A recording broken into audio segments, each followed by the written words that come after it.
할렐루야. 예배 너무 잘 오셨습니다. 우리 말씀 먼저 보고 잠깐 광고 먼저 하도록 하겠습니다. 하나님 말씀 창세기 1장 1절에서 5절까지의 말씀입니다. 창세기 1장 1절에서 5절입니다.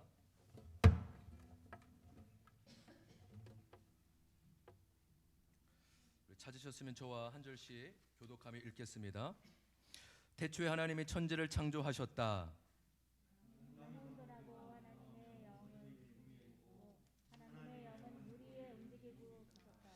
하나님의 말씀하시기를 빛이 생겨라 하시니 빛이 생겼다.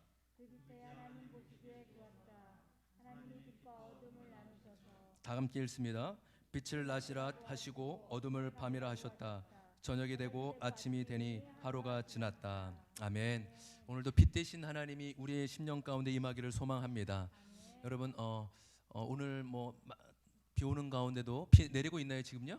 궂은 날씨 가운데도 너무 잘 오셨고요. 또 우리 민규도 우리 주일날 못 봤는데 너무 잘했어. 너무 반갑다. 오늘 민규 춤추면서 찬양하는데 굉장히 그래 하나님이 우리 민규를 다윗과 같은 아주 빛나는 사람으로 만들어 주실 거예요. 아멘. 그래요. 우리 배주영 집사님 우리 전체 톡방에 우리 오늘 못 오신 분 영상이라도 이렇게 예배 드릴 수 있도록 그렇게 좀 남겨주시면 감사하겠습니다. 네. 그런 거 잘하시는 분이니까 우리 워낙 꼼꼼하신 분이니까 우리 못 오신 분 영상으로 예배 우리 목사님이 체크하신다고 합니다. 집에서 있는 곳에서 영상으로 예배 꼭 드리십시오. 이렇게 잘 남겨주시면 감사하겠습니다. 어제도 우리 고난 주간 일정에 대해서 잠깐 말씀을 드렸는데 돌아오는 금요일 우리가 금요 원래 예배는 없지만 이번 주는 특별히 성금요일 기도회로 또 모이게 됩니다. 예배 시간은 7시 반이고요. 또 성찬식을 하려고 합니다. 아직 우리 코로나 때문에 나와서 같이 하기는 좀 어려울 것 같고 개인 키트로 그래서 미리 준비해서 앞에 있는 것들 피와 잔을 나누고 떡과 포도주를 이렇게 마시면서 십자가 아래 동참하며 또 십자가에 달리신 예수님 묵상하는 시간 그렇게 가지려고 합니다.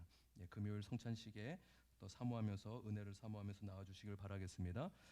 또한 토요일 날 우리가 이제 돌아오는 주일은 이제 부활 주일로 지키게 되는데 우리에게도 부활을 상징하는 이제 계란을 준비하려고 합니다. 그래서 우리 먹을 것도 준비하고 또 가까운 이웃 가정별로 한 2바구니씩 그래서 예쁘게 포장해서 여러분의 아직 부모님 믿지 않는 부모님이나 가족들이 있다면 또 주변에 이웃들이 있다면 또 전도용 목적으로 좀 나눠드리려고 합니다. 그리고 그래서 우리 집사님, 권사님, 우리 자매님들은 그렇게 계란 및 장식을 좀 하도록 하고요. 우리 형제님들은 우리 에코폴에 지난주에도 우리가 많은 아파트 18동에 8동을 돌았는데 여러분 참 이게 아쉽습니다. 뭐가 아쉽냐면 제가 처음에는 이제 몇 동에 우편함에다가 꽂아놨는데 요즘에 이제 아파트들이 이제 워낙 그런 민원들이 많이 들어와서 다 이게 빼갑니다. 이게 전단지가 아니면 괜찮을 줄 알았는데 그 마스크도 다 우편하면서 다음날 아침에 청소부 아주머니가 다 빼가더라고요. 그래서 안 되겠다 싶어서 지난주 토요일 날 우리 이제 우리 전도팀 선교팀이 같이 모여서 1시간 반 이렇게 돌았거든요. 그래서 집 앞에 우리 평일이 아니니까 이제 금요일 오후 저녁이니까 이제 아주머니도 다 퇴근했고 그래서 이제 집 앞에 꽂아놓으면 아무도 안 뺏어 가겠지 했는데 토요일 오전까지 아주머니들이 근무한다는 거예요. 그러니까 제가 혹시 몰라서 토요일 오후에도 이렇게 몇 동을 들어가서 보니까 하나도 없는 겁니다. 할렐루야. 그래서 와, 다 갖고 갔구나 했는데 제가 이상하다 몇 동 더 돌아봤는데 진짜 100% 없는 겁니다. 그래서 이거는 안 나오는 사람도 있을 거 아니에요. 토요일에 한 번 더 오후 한 3, 4시까지 이거는 또 아주머니가 치웠겠구나. 그래서 관리사무소에서 전화해 보니까 토요일 오전까지 아주머니가 청소하는데 집 앞에 있는 것까지도 다 갖고 간다는 겁니다. 그래서 제가 좀 많이 속상했어요. 그래서 안 되겠다. 그러면 토요일 오후 2시. 왜냐면 토요일 오전에 끝나면 월요일 오전까지는 이제 안 걷어가거든요. 아주머니가. 그때가 기회입니다. 주말에 한 번도 안 나오는 사람은 없겠죠. 월요일 아침이라도 나오겠죠. 그래서 우리 시간 되시는 분, 우리 자매님들은 또 장식과 계란 또 이렇게 예쁘게 포장하고 우리 형제님들은 에코폴의 아파트 이렇게 집 앞에 또 전도 우리 교회용 물론 우리가 그것을 통해서 오면 너무 좋죠. 근데 오지 못하라도 그래서 교회에서 이렇게 여기에 교회가 세워졌습니다. 가까운 곳에 기쁨의 제자들 교회가 있습니다라고 알리는 또 목적도 있으니까 우리 또 시간 되시는 분 함께 기쁨으로 참여해 주시면 감사하겠습니다. 우리 앞뒤로도 그래도 한번 인사 하겠습니다. 잘 오셨습니다. 환영하고 축복합니다. 반갑습니다. 잘 오셨습니다. 오늘 우리가 성경 읽기를 해 나가고 있습니다. 지난주부터. 그래서 지난주 했던 것들 잠깐 반복하고 창세기 1장부터 11장의 내용들을 함께 중요한 포인트들만 함께 설교 및 또 강의식으로 함께 나누고 싶습니다. 함께 넘겨볼까요? 여러분, 우리가 성경이 총 하나님의 완전한 계시, 그렇죠? 특별 계시죠. 그래서 총 66권입니다. 그래서 구약은 36권이고 또 신약은 몇 권입니까? 39. 넘겨줄까요? 27권. 총 66권으로 성경은 이루어졌습니다. 한 권이 맞지만 또 세부적으로 보면은 창세기부터 요한계시록까지 총 66권입니다. 넘겨봅시다. 그래서 대략적으로 성경은 40여 명의 저자들이 있다라는 거 여러분 아시면 좋을 것 같고요. 그다음에 또 한 1600년에 걸쳐서 BC 1500년 모세오경은 BC 1500년경에 기록되었고, 바울 서신서들은 AD 100년경에 쓰여져서 총 한 1600년에 걸쳐서, 그리고 창세기부터 요한계시록까지 1189장입니다. 이것을 제가 365일로 나눠보니까 3.5, 3.3인가에 나오더라고요. 그러니까 우리가 보통 많이 들으셨잖아요. 그렇죠? 그래서 평일에 주중에 3장 읽고 주말에 5장을 읽으면 한 1년에 성경 1독 할 수 있다. 그러니까 그것을 다른 말로 하면요, 여러분 하루에 성경 10장 읽으면 30분이면 읽잖아요. 그렇죠? 해보시잖아요. 요즘에 읽고 계시죠? 네, 아멘. 지금 다 읽고 계신데 한 30분 정도만 빠른 속도로 읽으면 한 10장을 읽을 수 있습니다. 그러면 한 5개월 정도면, 4개월 또는 5개월이면 성경을 일독할 수 있구나. 그래서 1년에 한 2독 정도는 할 수 있으실 것입니다. 넘겨볼까요? 그래서 우리가 세계 지도가 있다면 지금 네모칸 안에 신약 구약 이스라엘 역사가, 또 성경의 역사가 바로 이 네모칸 안에 있다라는 것을 말씀을 드렸습니다. 여러분 이 지도를 꼭 여러분의 가슴에 또 머리에 이렇게 잘 또 새기셨으면 너무 좋을 것 같습니다. 신구약의 내용들이 거의 다 이곳에서 이루어지게 됩니다. 넘겨줄게요. 그래서 여러분 성경은 어떻게 나누어졌다고 말씀드렸습니까? 그렇죠. 이게 어떤 양식이죠? 그러니까 문학 양식. 그렇죠. 그러니까 종류에 따라서 나눠졌는데 크게 3개. 그래서 구약도 그렇죠. 신약도 역사서, 체험서, 예언서입니다. 그러면 구약의 예언서는 창세기부터 어디까지입니까? 창세기 17권이죠. 창세기, 에스라, 니에미야, 에스더까지죠. 그렇죠. 창세기, 에스라, 니에미야, 에스더까지 역사서가 17권이고 시편, 잠언, 전도, 아가, 욥기, 그렇죠. 욥기, 시편, 잠언, 아가서, 그리고 5권이 체험서, 시가서고 나머지 이사야부터 말라기까지 예언서입니다. 동일하게 신약의 마태, 마가, 누가, 요한, 사도행전까지 역사서이고 체험서는 나머지 서신서, 그리고 요한계시록의 예언서입니다. 그래서 여러분 우리가 성경을 읽을 때 물론 여기 우리가 기존에 가지고 있는 성경대로 읽을 수 있지만 제일 먼저 해야 될 작업이 무슨 작업이라고 하였습니까?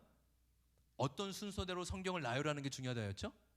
그렇죠. 역사 순서대로, 시간 순서대로 나누는 것이 가장 중요하다. 그래서 성경을 훨씬 더 쉽고 또 와닿게 읽을 수 있는 것이, 그래서 요즘에는 또 역사 시간 흐름대로 나오는, 편집해서 나오는 성경도 있다라고 말씀을 드렸습니다. 그렇죠. 그래서 성경을 또 이렇게 볼 때 무엇이 뼈대가 되어야 된다고 하였죠?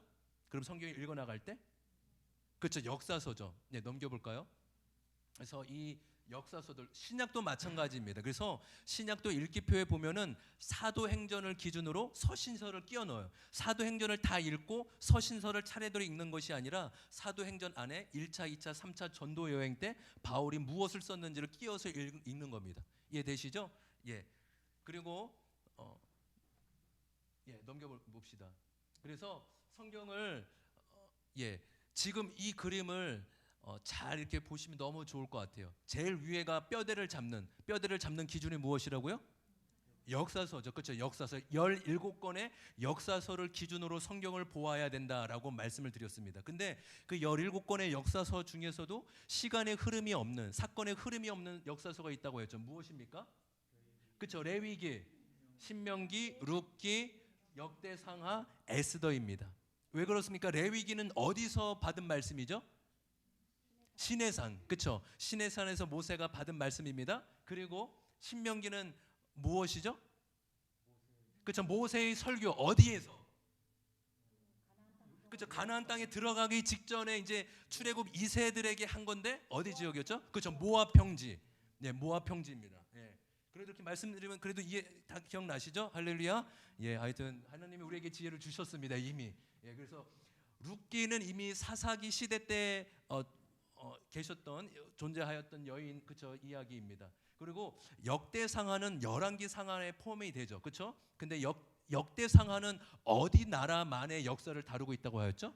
그렇죠, 남유다입니다. 왜냐하면 하나님의 인정한 믿음의 지파는 남유다 지파이기 때문에 믿음의 지파로 그렇게 해석하고 있기 때문에 역사상 역대상하는 남유다 역사입니다. 그다음에 포로 귀환 에스라 니에미야 에스더 이렇게 기록되어 있습니다. 그래서 시편이나 이런 시가서도 그렇고 예언서 또 뒷부분에 열왕기 상하 특별히 열왕기 하에 예언서들이 주로 많이 쓰여져 있다. 그렇게 이해하시면 좋을 것 같습니다. 넘겨봅시다. 예, 그래서 이제 창세기 보시면 그러니까 저기 사가 여러분 이제 대부분의 이쪽에서 하여튼 창세기 처음 부분이 있고 하나님께서 아브라함을 어디서 불러내셨죠? 그렇죠. 갈대아 우르에서 불러놓으셨죠. 그래서 주로 이제 하란으로 올라가서 주로 이제 가나안 땅에 그렇죠. 가나안에서 묵고 창세기 끝은 요셉으로부터 70명의 우리 후손들이 어디에 내려가서 끝납니까? 창세기는 애굽에서 끝납니다. 그렇죠. 넘겨 봅시다. 출애굽은 애굽에서 어디까지의 이야기죠? 시내산. 예, 간략하게만 하겠습니다. 그래서 시내산 하면 레위기 하면 떠오를 게 여러 가지가 있겠지만 딱 이 세 가지만 십계명 율법 그다음에 성막 그다음에 제사. 그러니까 성막과 제사가 비슷할 수 있지만 좀 또 다르게 보면 그렇죠. 성막과 제사법. 그래서 율법과 제사 또 성막 이렇게 시내산 레위기 생각하시면 될 것 같습니다. 넘겨 볼게요. 근데 민수기 하면 제일 중요한 데가 있죠. 40년 동안 그렇게 시험을 받고 근데 어디죠? 뭐 때문에 그렇죠? 어떤 사건? 그 정탐꾼 어디 지역이요? 가데스 바네아 사건, 그렇죠? 민수기를 이해하는 데 있어서 가장 중요한 사건이 가데스 바네아 불순종 사건입니다. 그래서 40년 동안 그렇게 우리 광야를 떠돌이 생활을 하게 됩니다. 예, 에돔, 모압, 암몬. 그다음에 여러분 여호수아는 가장 먼저 이제 여호수아를 통해 모세가 죽고 여호수아를 통해서 요단강을 건너는데 가장 먼저 치는 성이 어디죠? 지역이? 그렇죠. 여리고입니다. 여리고는 가나안 땅의 중앙이에요. 그래서 중앙을 치고 밑에 지역을 치고 위의 지역을 칩니다. 그다음에 전에 사사기. 여러분 사사들은 총 대략 몇 명 나올까요? 그러니까 12명이 나옵니다. 우리가 아는 뭐 에훗, 뭐 삼손, 예. 누구 있죠? 이사가 우사 온니엘 뭐 이렇게 그 있죠? 몇 명 있죠? 그냥 삼손 정도 하시면 됩니다. 12명. 하여튼 12명 나오고 마지막 사사가 누굴까요? 마지막 사사가 사무엘이요. 사무엘. 그래서 어떤 학자들은 사무엘을 사사로 안 치는데 대부분은 그래도 사무엘 동안 사사로 봅니다. 그래서 사사의 역할은 그 당시 왕이나 또 대장 역할, 그렇죠? 그렇게 재판관 역할 사사들이 그렇게 했습니다. 그렇죠? 그래서 사사들이 재판관 역할도 했고 왕의 역할도 했구나 그렇게 이해하시면 될 것 같습니다. 넘겨볼까요? 그 다음에 이제 왕이 나오죠. 초대 왕. 단일 왕국 때 왕 세 명이 누구입니까? 사울, 다윗, 솔로몬이죠. 그렇죠. 사울, 다윗, 솔로몬 아시면 되고요. 솔로몬이 죽고 나서 두 나라로 분열하게 되죠. 그렇죠. 그래서 북이스라엘과 남유다입니다. 넘겨봅시다. 그래서 40년 북이스라엘은 어디 나라에 망하죠? 아수르에 망합니다. 남유다는요? 바벨론에 망하죠. 그래서 721년, 586년 이 정도는 우리가 꼭 알아두시면 너무너무 좋을 것 같습니다. 넘겨볼게요. 예, 그래서 북이스라엘은 아수르의 포로로 잡혀가고 유다는 바벨론에 넘어볼게요. 그 다음에 페르시아 고레스 왕의 칙령으로부터 해방을 얻게 됩니다. 몇 년 동안 포로로 잡혀갔죠? 바벨론에? 그렇죠. 70년 동안 포로 생활을 하고 바벨론이 페르시아에 망하게 되죠. 그래서 그렇게 넘어오게 됩니다. 넘겨봅시다. 이거 넘겨볼게요. 이제 우리가 이거는 이제 전체적인 이제 구약의 이야기고 오늘 창세기부터 11장까지 여러분 함께 중요한 부분들만 함께 말씀을 나누려고 합니다. 창세기 1장부터 11장은 보통 어떻게 이야기하면요, 일반 역사입니다. 일반 역사. 한번 따라해 봅시다. 일반 역사. 그러니까 창세기는 크게 두 부분으로 나누죠. 1장부터 11장까지 일반 역사고 12장부터 50장까지는 구원사. 이스라엘의 역사 그렇게 이야기해집니다. 성경에서 물론 우리가 66권의 성경이 다 중요하지만 가장 중요한 부분이 있다면 저는 창세기 1장부터 11장까지라고 얘기 들어요. 제가 함께 우리가 5개월 동안 나누는 그 대부분의 내용들은 저는 두 분의 자료와 또 강의들을 좀 참고합니다. 뭐 아시는 분도 많이 계실 텐데 이해실 사모님하고 조병호 박사님, 조병호 목사님, 제가 봤을 때는 뭐 많은 분들도 너무 뭐 성경 통독이나 전체에 대해서 잘 강의하고 책을 썼지만 제가 봤을 때 이 두 분께 강의나 여러 가지, 그래서 이해실 사모님, 더 여러분 이것으로 부족하다면 뭐 유튜브나 이런 걸 통해서 이해실 사모님이나 조병호 목사님 그렇게 참고하셔서 더 풍성하게 읽으시면 좋을 것 같습니다. 혹시 책이 원하시면 빌려달라면 제가 빌려드릴 수는 없습니다. 제가 봐야 되기 때문에 그냥 그런 거 여러분 돈 주고 사셔야지 여러분이 읽을 수 있습니다. 그래서 미리 말씀을 드립니다. 그래서 두 분, 이해실 사모님과 조병호 목사님인데 이해실 사모님 거 강의를 들어보신 분도 계시겠지만 그러니까 12번의 구약의 강의를 하는데 4회까지는 창세기 1장부터 11장이에요. 그럼 분량으로 따지면 3분의 1이 창세기 1장부터 구약의 강의 내용을 창세기 1장부터 11장을 다룬다고. 왜요? 수많은 사람들이 특별히 남자분이나 특별히 이제 우리 보통 사람들이 의심이 많잖아요. 왜요? 창세기 1장부터 11장이 이해가 안 되고 안 믿어지면 나머지는 성경을 믿기가 힘들다는 거예요. 그래서 하나님의 살아계심, 어떤 존재 이런 것에 대해서 오랫동안 그렇게 강의하고 또 시간을 이렇게 배정을 합니다. 그래서 여러분 뭐 이것을 뭐 많이 말씀을 드리지 못하겠지만 그래서 요거는 무엇을 다음 장 한번 넘겨줄까요? 우리가 보통 이해를 할 때 크게 창조론과 진화론이 있잖아요. 그렇죠? 그래서 진화론을 우리는 대부분 과학으로 이해를 하고 창조론을 또 어떻게 이해합니까? 여러분은 과학자의 말을 신뢰합니까? 목사의 말을 신뢰합니까? 목사의 말을 좀 믿어주십시오. 우리 지금 몇 분이 목사님의 목사의 말을 신뢰한다는데 뭐 그럴 수도 있죠. 근데 여기서 뭘 말씀드리냐면 여러분 창조론은 신앙이고 진화론은 과학일까요? 그렇지 않다라는 거예요. 왜 그러냐면 창조론도 그렇고 진화론도 그렇고 과학으로 증명할 수 없기 때문입니다. 이걸 뭐 다음에 또 더 풍성하게 또 나눌 수 있는 시간이 있으면 좋겠는데 결론만 말하면 둘 다 믿음이라는 거예요. 왜요? 증명할 수 없기. 여러분 진화론도 증명 안 된 거 아시죠? 그것도 가설입니다. 여전히 앞으로도 증명할 수 없어요.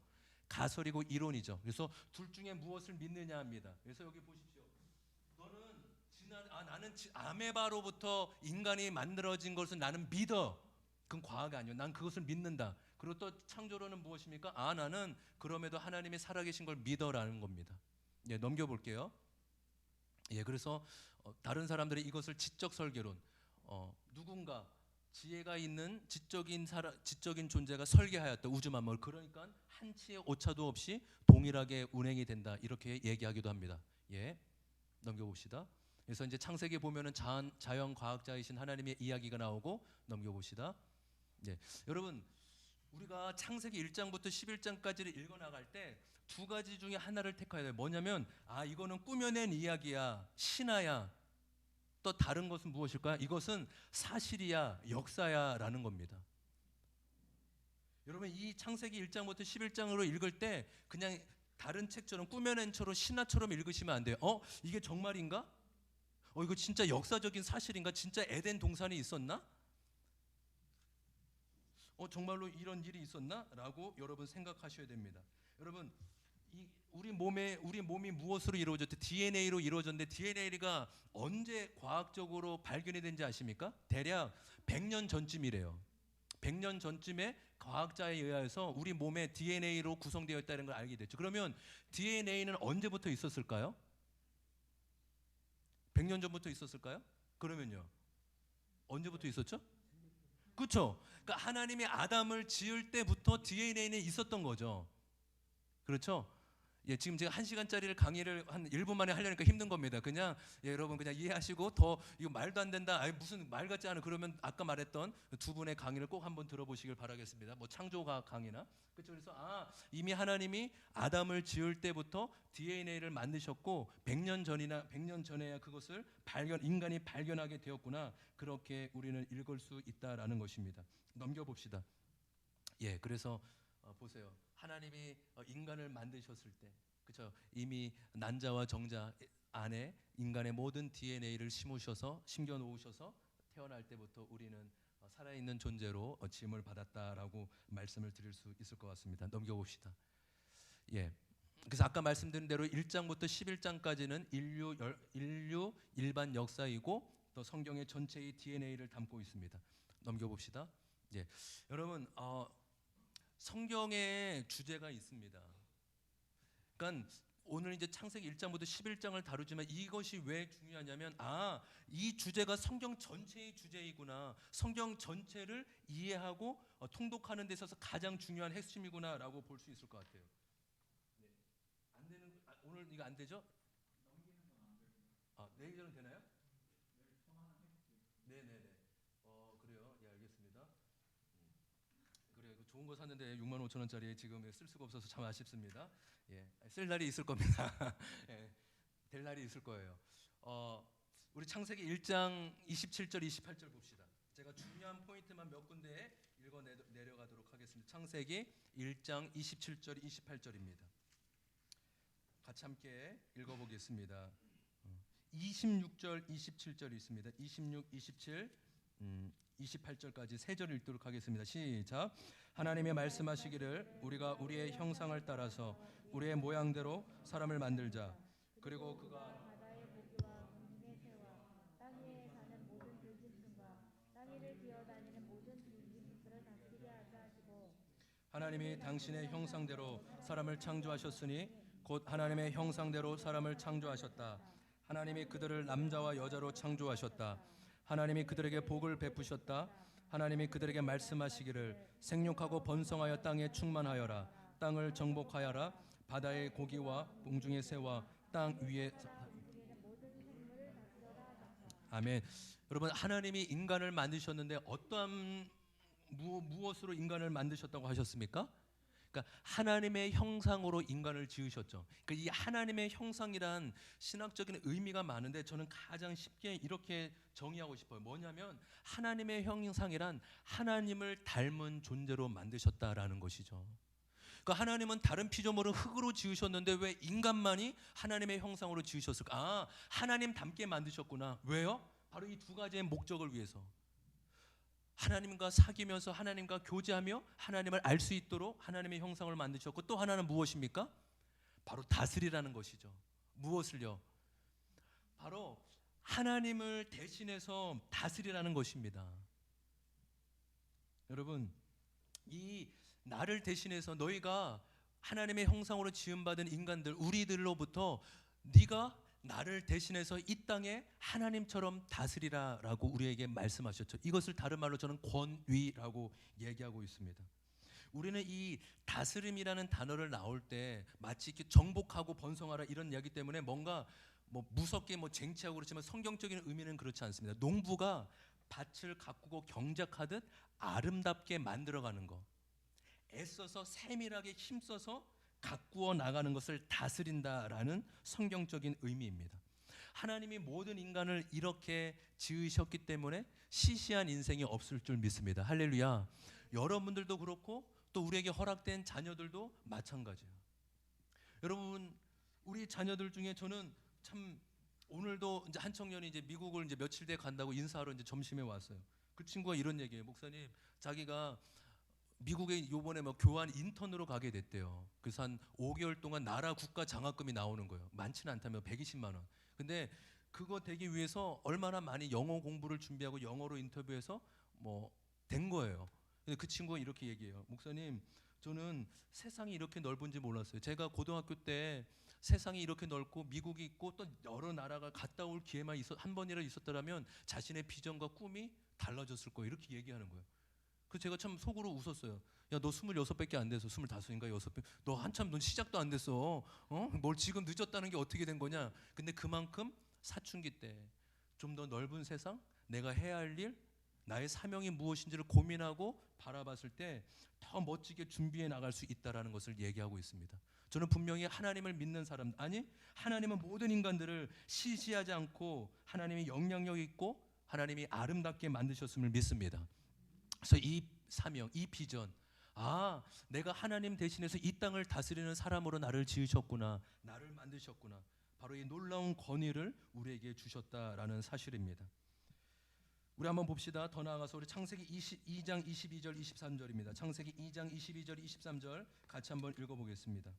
창세기 2장 22절 23절 같이 한번 읽겠습니다. 시작. 주 하나님이 남자에게서 뽑아낸 갈빗대로 여자를 만드시고 여자를 남자에게로 데리고 오셨다. 그때 그 남자가 말하였다. 이제야 나타났구나. 이 사람 뼈도 나의 뼈, 살도 나의 살. 남자에게서 나왔으니 여자라고 부를 것이다. 아멘. 여러분, 지금 아담이 누구를 향해서 고백하고 있는 것이죠? 그렇죠. 하와를 위한 고백인데 이것을 다르게 보면은 사람을 향한, 인간이 처음 사람이 두 번째 사람을 향한 최초의 고백이라고 얘기할 수 있어요. 여기서 뭐 살도 나오고 뼈도 나와서 뭐 고기 얘기, 뭐 병육점 얘기 같지만 그렇지 않아요. 뭐 이렇게 제가 한번 얘기했다가 예전에 청년들 목사님 무식해요. 막 왜 그렇게 뭐 성경을 보냐고 하는데 이럴 때 안 웃으시면 제가 참 난감해집니다. 예, 정육점 이런 거 아니죠. 그렇죠. 뭘 말씀드립니까? 당신은 내 뼈입니다. 내 살입니다. 무엇이죠? 당신은 나에게서 나왔습니다. 다른 말로 당신은 나입니다. 그러니까 동일시예요. 나와 당신은 다른 사람이 아니라 뭐라고요? 당신은 나입니다. 여러분, 이것이 하나님의 사회 법칙, 인간의 존재의 의미. 아까 제가 제목을 말씀을 드렸는데 무슨 의미죠? 그러니까 인간이 존재하는 의미가 뭐라는 거예요. 너 왜 사니? 너 무엇 때문에 사니? 바로 이 목적을 하나님이 우리에게 알려주기 위함이죠. 무엇이죠?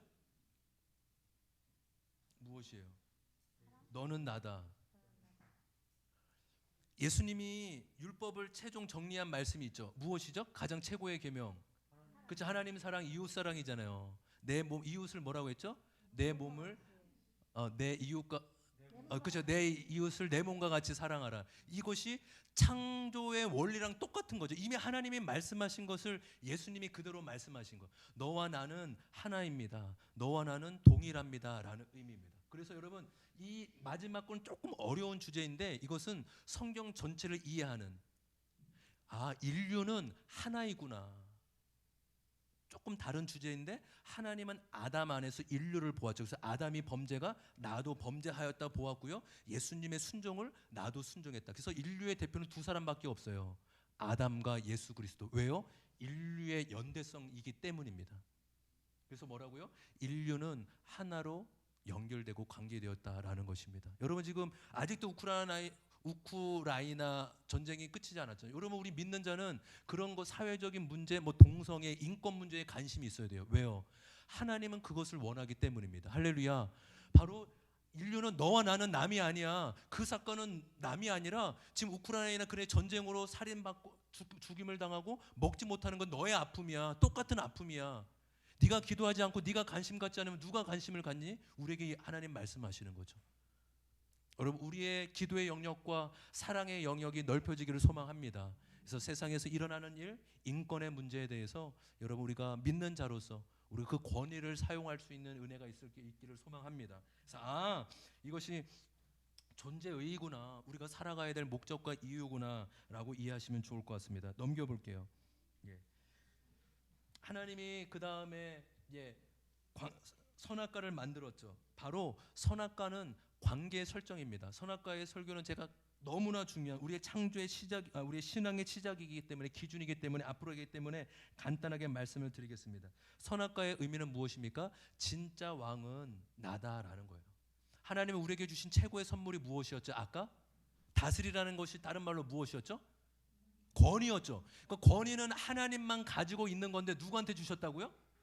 그렇죠. 우리한테 주셨다고요. 저와 여러분이 다스릴 수 있는 권위를 주셨다고요. 그런데 하나님이 그럼에도 네가 권위를 갖고 있는 존재임에도 불구하고 진짜 왕은 나임을 잊지 말아라라고 하신 것이 바로 선악과의 의미입니다. 여러분은 여러분 위에 누군가를 모시는 것을 기뻐합니까? 아니면 조금 불편합니까? 여러분 아마 누구든지 누군가의 통치를 받고 간섭을 받기를 싫어할 것입니다. 그렇지 않죠? 그렇죠. 그러니까 내가 알아서 할게. 그러니까 내 힘으로 내 능력으로 살 거야. 바로 그것이 선악과죠. 내 위에 하나님 있으면 안 돼. 나 하나님의 통치, 하나님의 간섭 받기 싫어. 내가 왕으로, 내가 내 힘으로, 내 능력으로 살할 거야. 바로 이것이 선악과의 사건, 아담의 범죄 사건인 것입니다. 여러분 중요한 것이 나옵니다. 이제 선악과를 통하여서 창세기 4장에 보면 창세기 4장 보도록 하겠습니다. 창세기 4장 16절 17절입니다. 창세기 4장 16절 17절 같이 한번 읽겠습니다. 창세기 4장 16, 17절 시작. 가인은 주님 앞을 떠나서 에덴의 동쪽 노 땅에 살았다. 가인이 자기 아내와 동침하니 아내가 임신하여 에녹을 낳았다. 그때 가인은 도시를 세우고 그 도시를 자기 아들의 이름을 따라 에녹이라고 하였다. 예, 넘겨볼까요? 여러분 이제 이 창세기 3장을 기준으로 4장부터는 인류가 두 개의 계열로 나뉩니다. 여기가 아주 성경 전체를 이해하는 아주 중요한 포인트, 핵심 포인트입니다. 다시 한번요. 창세기 3장에 선악과 사건이 나오는데 창세기 4장에 아담의 두 명의 자녀들이 나오죠. 누구죠? 그죠? 가인과 아벨이죠. 가인과 아벨인데 예배를 드리다가 제사를 드리다가 가인이 화가 나서 아벨을 죽였습니다. 그래서 하나님이 아담에게 아벨 대신에 누굴 주셨죠? 셋을 주셨죠. 그렇죠? 그런데 먼저 세 번째부터 봅시다. 그러니까 창세기 4장부터는 어떤 사람들이 존재했냐면 하나님을 인정하는 사람, 그러니까 예배하는 사람들, 또 어떤 사람이요? 하나님을 인정하지 않는 사람, 예배하지 않는 사람, 이 두 개의 계열로 사람들이 나눠지게 되는 거예요. 보십시오. 그래서 여러분 여기 성경 읽다 보면 재미있는 구절들이 나와요. 여기 한번 봅시다. 우리 가인을 읽어보면요, 가인의 10, 제가 18절 말씀을 읽겠습니다. 18절. 에녹은 이랏을 낳고 이랏은 무후야엘을 낳고 무후야엘은 무드사엘을 낳고 무드사엘은 라멕을 낳았다. 근데 여러분 쭉 보십시오. 23절 보십시오. 제가 읽겠습니다. 라멕이 자기 아내들에게 말하였다. 아다와 실라는 내 말을 들어라. 라멕의 아내들은 내가 말할 때 귀를 기울여라. 나에게 상처를 입힌 남자를 내가 죽였다. 나를 상하게 한 젊은 남자를 내가 죽였다. 가인을 해친 벌이 7갑절이면 라멕을 해치는 벌은 77갑절이다. 여러분 이것을 성경 읽을 때마다 이게 무슨 의미인가라는 생각이 들었잖아요. 그렇죠? 이게 왜 나오지 이런 게? 뭐냐면 이 큰 그림 안에서 나오는 거예요. 여러분 하나님을 인정하지 않는 사람들에게 가장 큰 이슈가 무엇일까요? 바로 누가 가장 힘이 세냐예요. 그렇죠? 그러니까 우리는 하나님을 믿는 사람은 하나님이 왕이셔, 하나님이 진짜 주인이셔. 근데 하나님을 믿지 않는 사람은 하나님 대신 누구를 왕으로 삼을까요? 그렇죠? 힘인 사람. 그렇죠? 그러니까 어떻게 보면 세계사, 인류의 역사는 제국주의. 그렇죠? 세계사의 역사는 이 나라가 어떤 나라가 힘이 세냐 이거잖아요. 마찬가지입니다. 가장 큰 이슈 누가 힘이 세냐. 그래서 성경을 읽다 보면 여러분 이 인물들을 여러분 잘 보셔야 돼요. 가인, 라멕, 네피림, 니므롯이 누구냐면 여러분 여기 보면은 장사다 이런 말이 나오거든요. 좋은 의미가 아니에요. 우리 그 라멕 아까 라멕이 23절에 나왔죠. 그러면 네피림을 한번 찾아보십시오. 네피림이 어디 나올까요? 네피림. 이제 6장 어디 나와요? 어? 6장. 박수 주세요. 박수. 네. 우리 민규한테 박수 주세요. 어떻게 알았어 민규야? 뒤에서 알려주셨어요. 여러분 저는 성경책은 한번 우리 다 바꿨잖아요. 이거 10년 동안 읽으라고 바꾼 거 아니거든요. 2년에 한 번은 성경책을 바꾸셔야 돼요. 그러니까 여러분 볼펜이나 형광펜이 있으면 그래서 이렇게 나 이건 아껴볼 거야 이렇게 떼묻으면 안 돼. 아니에요. 성경은 외우시고 쓰시고 공부하는 책입니다. 암송하고. 그러니까 형광펜이나 색볼펜이 있으면 이 동그라미를 치십시오. 4장. 굉장히 중요한 이야기입니다. 보십시오. 4절에 우리는 네피림이니까 와 용사래 아주 유명한 사람들이었대. 그럼 되게 좋은 사람인가 보구나. 어떤 뭐냐 아무 생각 없이 읽을 때도 있지만 그런 의미가 아니에요. 어떤 사람이냐면 하나님을 모시지 않는 사람 중에 힘센 사람, 야, 저 사람이 지금 하나님 대신해서 다스리고 있구나라고 성경은 이야기하고 있는 거예요. 또 그렇다면 더 나아가서 여러분 니무롯 볼까요? 니무롯 먼저 쭉 한 번 더 넘어가 보겠습니다. 창세기 10장 말씀 한번 볼게요. 니무롯. 네, 8절 9절 같이 읽어보겠습니다. 니무롯 10장 8절 9절 같이 읽습니다. 시작. 구스는 또 니무롯을 낳았다. 니무롯은 세상에 처음 난 장사이다. 그는 주님께서 보시기에도 힘이 센 사냥꾼이었다.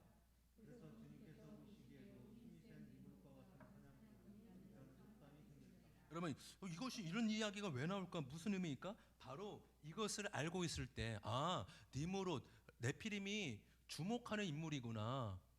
좀 믿음의 사람이 아니라 하나님 대신 하나님 믿지 않는 사람 중에 힘세서 사람을 다스리고 있는 사람을 성경은 이야기하고 있구나라고 얘기하는 거예요.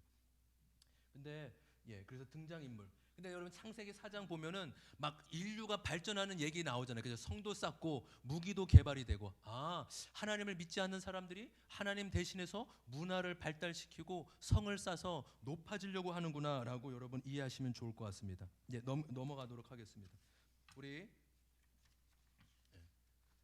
이거는 간단하게. 근데 여러분 성경에 보면 족보가 참 많죠. 그래서 족보를 읽다 보면 그 재미가 없고 지루합니다. 근데 생각보다 족보가 많이 나오는데 몇 가지 이유가 있어요. 첫 번째는 족보가 사실이고 역사임을 보여주고 있는 증거입니다.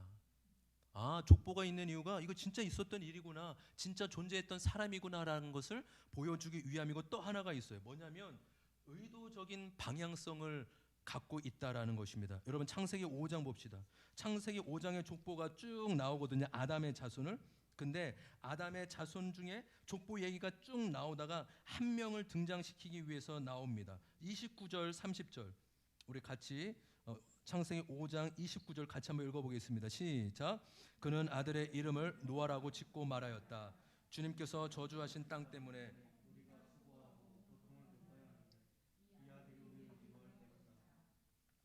여러분 아까 말씀드린 대로 족보가 역사를 나타내고 역사적인 증명을 나타내고, 또 하나 누군가를 등장하기 위해서 족보의 이야기를 하고 있구나. 그래서 여러분 족보를 읽을 때 재미없죠. 그냥 빨리 읽으시고요. 마지막에 누구를 나타내고 있느냐만 아시면 돼요. 그래서 아브라함, 그렇죠. 창세기 11장에도 아브라함을 나타내기 위해 족보를 나오고, 다윗, 특별히 다윗을 위해서는 족보가 엄청 많이 나옵니다.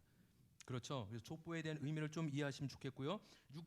넘어볼까요? 창세기 6장 읽어보겠습니다. 창세기 6장 1절 2절 같이 읽습니다. 창세기 6장 1절 2절입니다. 시작. 사람들이 땅 위에 늘어나기 시작하더니 하나님의 사람들이 저마다 자기들의 마음을 드는 여자를 아내로 삼았다. 여러분 지금 이제 창세기 6장에는 노아의 홍수가 나오는데, 창세기 1장과 2절에 보면은 이것이 노아 홍수의 원인임을 알려주고 있는 것이에요. 왜 노아의 홍수를, 여러분 여기서 하나님의 아들은 누구이고 사람의 딸들은 누구일까요? 그러니까 이게 신학적인 의미가 참 많아요. 뭐 천사다, 사람이다. 근데 대부분은 하나님의 아들은 누구로 할까요? 아까 믿음의 공동체, 하나님을 예배하는 공동체. 할렐루야. 그렇죠. 이게 결혼할 때인데 어떻게 천사하고 인간하고 어떻게 결혼합니까? 그래서 가장 일반적인 해석은 지금 말씀드린 예배하는 자들, 셋의 후손들, 그렇죠? 셋의 후손들 맞죠? 근데 그 사람들이 어떻게 했죠? 사람들의 딸들은 누구를 얘기할까요? 그렇죠. 가인의 후손들, 하나님 믿지 않는 예배 공동체가 아닌 사람들이에요. 그들의 아름다움을 보면서 어떻게 했죠? 결혼하고 섞이기 시작했다라는 것입니다. 그래서 여러분 노아의 홍수는 물론 세상의 악함 때문이겠지만 더 큰 원인은 바로 여기에 있어요. 무엇입니까? 여러분 믿는 자들이, 교회가 세상과 다르지 않고 구별되지 않으면 하나님은 세상에 대해서는 소망이 없다고 이미 말씀하고 계세요. 하나님의 소망은 오직 교회, 오직 믿는 자에게만 있음을 믿습니다. 근데 교회 또한 믿는 자들과 믿지 않는 자가 별 차이가 없으면 하나님의 심판, 왜요? 그것이 우리의 존재의 의미이기 때문에 그것을 잃어버리게 되면 심판이다라는 것을 얘기해주고 있는 것이에요. 넘겨봅시다. 그래서 이것만 하고 마치려고 합니다. 여러분 창세기 11장 보면은 창세기 11장에 어떤 중요한 사건이 나옵니까? 바벨탑이죠. 여러분, 이 바벨탑은 이제 바벨론을 의미하잖아요. 그러니까 이거는 세상 나라의 모델을 의미합니다. 여러분, 바벨탑이 어떻게 됐죠? 언어를 다 흩었잖아요. 그렇죠? 못 높아지겠잖아요. 결국 이것은 하나님을 인정하지 않는 세상 나라는 결국 심판당한다라는 것을 창세기 11장을 통해 말씀해 주고 있는 것입니다. 근데 동일하게 요한계시록에 보면은 바벨론의 심판이 나오는데 이 바벨론이 무엇이라고요? 하나님을 인정하지 않는 세상, 악과 죄들이 음녀가 다스리는 이 세상을 얘기하고 있는 것이에요. 그리고 반면에 무엇입니까? 하나님의 나라만이 영원함을 보여주고 있어요. 그래서 창세기 12장부터는 여러분 일반 역사일까요? 아닐까요? 아니에요. 이제는 창세기 12장부터는 어디 나라의 역사죠? 그렇죠. 이스라엘 역사잖아요. 그러니까 하나님은 다른 세상에 대해서 관심이 없습니다. 여러분 오해하시면 안 됩니다. 관심이 없다는 게 포기하셨다는 게 아니에요. 이스라엘을 통하여서 세상 나라가 구원받기를 원하셨습니다. 할렐루야. 근데 하나님은 관심은 이제 누구만 있죠? 이스라엘 백성. 창세기 12장부터 신구약은 다 내가 너의 나라, 이스라엘 나라, 하나님의 나라인 모델인 이스라엘 통하여서 세상 나라를 구원하겠다라는 것이 성경 전체의 이유이고 목적인 것입니다. 여러분 이 성경을 창세기 1장부터 11장에 나오는 이 성경의 아주 중요한 핵심을 가지고 성경 전체를 읽어 나가셨으면 좋겠습니다.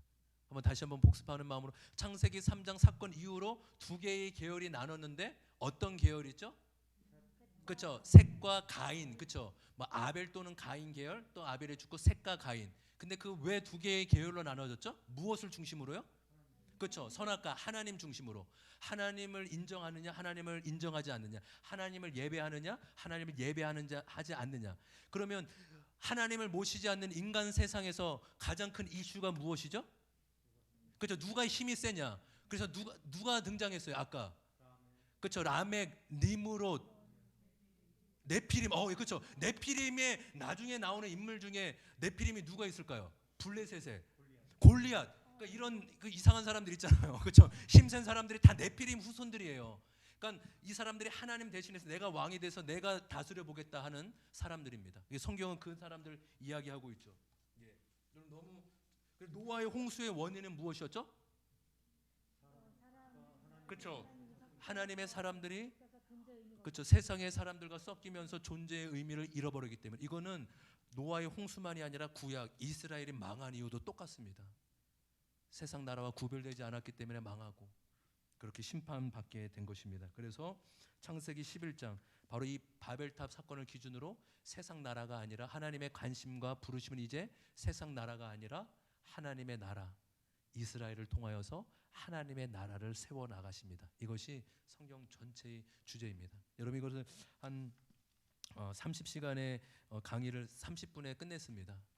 할렐루야. 그래서 목사님 이거 너무 이해가 부족해 잘 안 돼 그러면 아까 말씀드린 대로 좋은 자료들이 아주 많습니다. 그래서 여러분 그런 동영상을 참고하시고 뭐 이것으로 그냥 핵심은 그냥 충분히 짚었으니까 뭐 괜찮습니다.